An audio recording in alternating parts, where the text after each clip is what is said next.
हमसे चौथा नंबर में एक प्यारा सा क्वेश्चन पूछा है 6 नंबर का। क्या देखा जाए, और इस टाइप का क्वेश्चन देखा जाए तो मेरे भाई हर साल बोर्ड एग्जाम में पूछा जाता है। बोला है एक बहुमंजिल भवन के शिखर से देखने पर 8 मीटर ऊंचे भवन के शिखर और तल के अवनमन कोण क्रमशः 30 और 45 है। बहुमंजिल भवन की ऊंचाई और दोनों भवनों के बीच की दूरी हमें ज्ञात करना पड़ेगा। देखिए ये क्वेश्चन दिया गया, इस क्वेश्चन का डायग्राम यदि आप अच्छे से सबका बना देंगे तो आपका मान काम हो जाएगा। एक बहुमंजिल भवन है तो हम क्या कर देते हैं, सिंपल सा देखिए, ध्यान से देखिएगा। एक हम सिंपल सा बनाते हैं, एक बहुमंजिल घर बनाते हैं, ठीक है। ये हमारे सामने एक बहुमंजिल घर है, ठीक है, एक बहुत मंजिल भवन है, ठीक है। ये हमारे पास हो जाएगा बहुमंजिली भवन हो जाएगा, ठीक। ये हो गया। अब फिर क्या दे रखा है जी, फिर क्या बोल दिया, एक 8 मीटर ऊंचे भवन, इसी के जस्ट सामने यहाँ पर एक छोटा सा घर है जिसमें आपके सामने 8 मीटर का ये भवन है। क्या होगा, ये आप 8 मीटर का घर बना दीजिए यहाँ से, ठीक। अब क्या दे रखा, देखिए अवनमन कोण, अवनमन कोण मतलब यहाँ पर एक कोई चोमू इंसान बैठा हुआ यहाँ से यहाँ देख रहा है, तो अवनमन कोण क्रमशः देखिए शिखर और तल, यानी ये भवन है तो भवन का ये वाला पोर्शन शिखर होता है, ये वाला तल होता।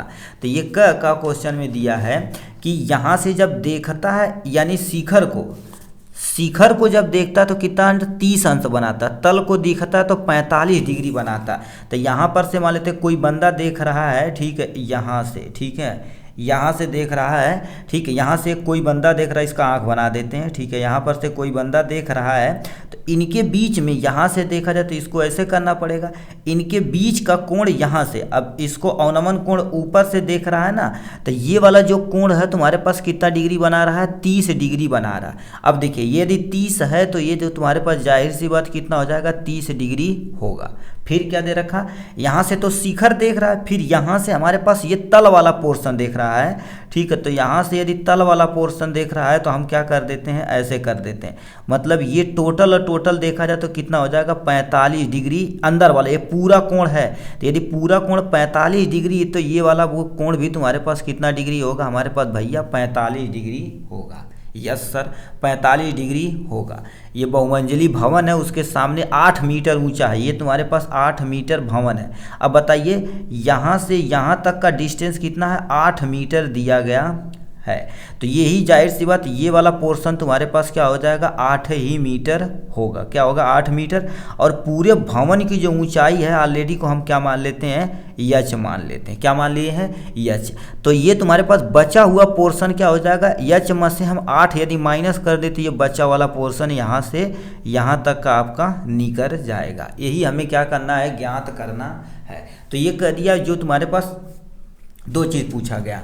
अब इसमें बहुमंजिल भवन की ऊंचाई मतलब ये पोर्शन पूछा गया है। फिर क्या दे रखा, 2 भवनों के बीच की दूरी, मतलब एक भवन ए है एक भवन ए, यहाँ से यहाँ तक के बीच की तुम्हें दूरी भी ज्ञात करनी। दूरी को हम क्या मान लेते हैं, यक्स मान लेते हैं। ये आपके सामने एक डायग्राम बन गया है, नेमिंग कर देते हैं। इसका नाम दे देते हैं ए, इसका नाम दे देते हैं बी, इसका नाम दे देते हैं सी, इसका नाम दे देते हैं डी, इसका नाम दे देते हैं ई। अपने अनुसार आप कुछ भी मान सकते हैं, कोई टेंशन नहीं त्रिकोणमिति में, ठीक। तो ये होगा। अब यह चौथा नंबर का हल है, अब ध्यान से सुनिए, थोड़ा सा हमें मानना पड़ेगा, ठीक है। माना बहुमंजिली भवन की ऊंचाई यच है, तो यहाँ पर लिखना पड़ेगा माना बहुमंजिल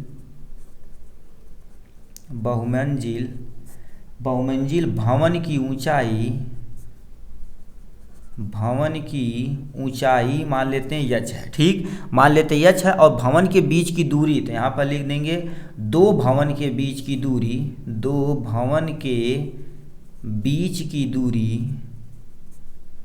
बीच की जो दूरी दे रखा है मान लेते हैं हमने यक्स मान लिया है, जो हमने माना यहाँ पर हमने लिख दिया। अब अपने अनुसार देखा जाए तो 2 त्रिभुज चाहे एक बार 45 के लिए एक बार 30 के लिए, दोनों का मान निकाले, कंपेयर करिए, आपका आंसर आ जाएगा। तो हम क्या कर देते हैं, त्रिभुज ए बी डी में, मतलब क्या बोल दिया, ए बी डी मतलब ये वाला त्रिभुज का, ठीक है, यानी जो 45 डिग्री में हम सॉल्व करते हैं, ठीक है। तो हमारे पास क्या हो जाएगा, tan 45 डिग्री बराबर में, अब देखिए हम क्या जानते हैं, लाल बटे कक्का के अनुसार देखा जाए, ठीक है, लाल बटे कक्का के अनुसार देखा जाए तो लंब बटे में आधार, तो बताइए इसके अकॉर्ड देखा जाए तो लंब टोटल कितना है, यच है, तो यच बटे, ठीक है, यच और बटे में तुम्हारे पास आधार, आधार हमने पास यक्स दिया गया है, ठीक। अब tan 45 का मान हमारे पास कितना होता है, 1 होता है, बराबर में यच बटे में यक्स होता है, इसका गुणा यहाँ पर कर देते तो यक्स बराबर में हमारे पास यच आ जाएगा। इसको हम समीकरण नंबर 1 मान लेते हैं, इसको अभी ऐसे रहने देते हैं, ठीक। अब ध्यान से सुनिए, अभी हो गया, एक तो त्रिभुज ही होगा, ऊपर वाला त्रिभुज ले लेते हैं CED में, तो ऊपर वाला त्रिभुज, तो यहाँ पर क्या कर देते हैं, त्रिभुज CDE में, CDE में ऊपर से माना जाता है, ठीक है, चाहे नीचे से कहीं से मान सकते हो, कोई टेंशन नहीं है, ठीक है। में अब बताइए यहाँ पर हम क्या लेंगे, tan 30 डिग्री, tan 30 डिग्री बराबर में देखा जाए तो यानी लंब बटे में आधार, तो लंब कितना है CD, अब यहाँ पर लिखना पड़ेगा CD अपान में यानी CE, ये तुम्हारे पास हो जाएगा यहाँ से। अब यानी tan 30 का मान कितना होता है, 1 बटे करड़ी में 3 होता है, यहीं पर थोड़ा सा बझान है। CD तुम्हारे पास यच माइनस में 8 हो गया, तो यच माइनस में 8 हो गया आपके सामने यहाँ। इसका वैल्यू बताओ, ये यक्स उठ के ऊपर जाएगा तो इसको भी हमने मान लेंगे यक्स, तो हमें यहाँ पर हो गया यक्स मान सकते हैं सर, कोई टेंशन नहीं, इतना मान सकते हैं। तिरिया गुणा करा दे, इसका गुणा यहाँ, इसका गुणा है, इसका गुणा यहाँ पर कराएंगे, यक्स की वैल्यू रख देते हैं, यक्स बराबर यच होगा, ठीक है। तो 1 बटे करड़ी में 3 बराबर में यच माइनस में 8 बटे में यक्स की जगह आप क्या लिखेंगे, यच लिखेंगे। अब ये यच हो गया, इधर उधर गुणा करके अपना कर लेंगे, इसका गुणा यहाँ, इसका गुणा यहाँ, तो यच बराबर हमारे पास कितना हो जाएगा, करड़ी में 3 यच माइनस में आपके सामने क्या हो जाएगा, 8 हो जाता है। अब गुणा करिए तो यच बराबर इसका गुणा यहाँ पर करेंगे, करड़ी में 3 यच माइनस में 8 करड़ी में 3 हो जाएगा, कितना हो जाएगा, 8 करड़ी में 3 हो जाएगा, ठीक। अब यच वैल्यू एक साथ रखते हैं, ठीक है, उसके बाद अपना काम, इसको उठा के इधर ले जाते हैं, तो 8 करड़ी में 3 बराबर में करड़ी में 3 यच इधर है, ये इधर यच आएगा तो माइनस में यच हो जाएगा, ठीक, यहाँ से।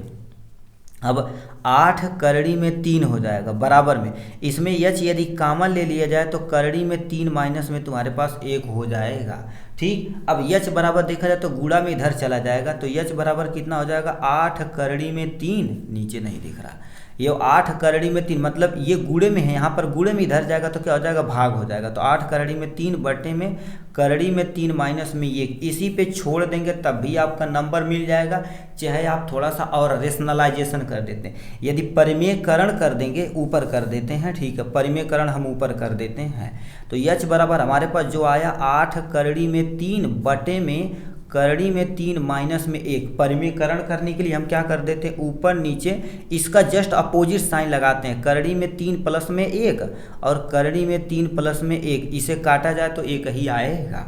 अब यानी यच बराबर इसका गुणा यहाँ पर करते हैं, 8 करड़ी में 3 हो जाएगा और करड़ी में 3 प्लस में 1 हो जाएगा और होल बटे में एक बार, अब सुनिए आप पढ़े होंगे, एक ब्रैकेट में a प्लस बी, दूसरे ब्रैकेट में a माइनस बी का जो होता है a का स्क्वायर माइनस में b का स्क्वायर होता है, तो a का स्क्वायर मतलब करड़ी में 3 का स्क्वायर, तो यहाँ पर क्या कर देते हैं, करड़ी में 3 का स्क्वायर कर देते हैं, माइनस में b की जगह हम क्या कर देते हैं, 1 का स्क्वायर लिख देते हैं। h बराबर कितना हो जाएगा, गुणा करा हो जा रहा, तो इसका गुणा यहाँ पर कराएंगे तो 8 करड़ी में 3 गुणे में करड़ी में 3 हो जाता है, प्लस में 8 करड़ी में 3 हो जाएगा, यानी इसका गुणा एक बार यहाँ हमने यहाँ लिख दिया, इसका गुणा करके हमने यहाँ लिख दिया, होल बटे में 3 करड़ी में 3 का स्क्वायर कितना होता है, 3 हो जाता है, माइनस में आपके सामने 1 एकन्नम 1 हो जाएगा, तो यच बराबर आपके सामने कितना हो जाएगा। अब हमारे पास करड़ी में 3 गुणे करड़ी में 3 तो मतलब 8 हो जाएगा, गुणे में 3 हो जाएगा, माइनस में माइनस नहीं प्लस है तो प्लस कितना हो जाएगा, 8 करड़ी में 3 हो जाएगा, बटे में ये 2 3 में से 2 यानी 1 जाएगा तो आपके सामने 2 आ जाएगा, तो यच बराबर कितना हो जाएगा, 8 यानी 8 तिरिक 24 हो जाएगा, प्लस में कितना हो जाएगा, 8 करड़ी में 3 हो जाएगा, बटे में आपके सामने 2 आ जाएगा।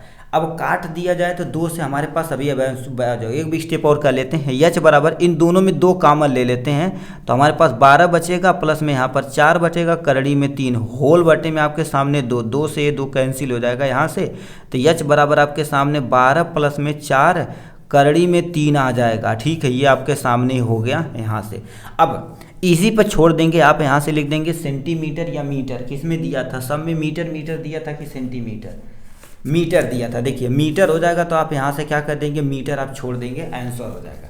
लक बाई चांस मान लेते क्वेश्चन में करड़ी का मान दे देख, करड़ी 3 का मान क्या होता है, 1 आपके सामने 7-3 होता, कितना होता है 7-3, तो यही वैल्यू रख के आप सॉल्व कर देंगे, नहीं तो इतना छोड़ देंगे तब भी आपका 6 नंबर मिल जाएगा। ठीक, तो ये हो गया इनके बारे में। एक बार ध्यान से दोबारा सुनिए।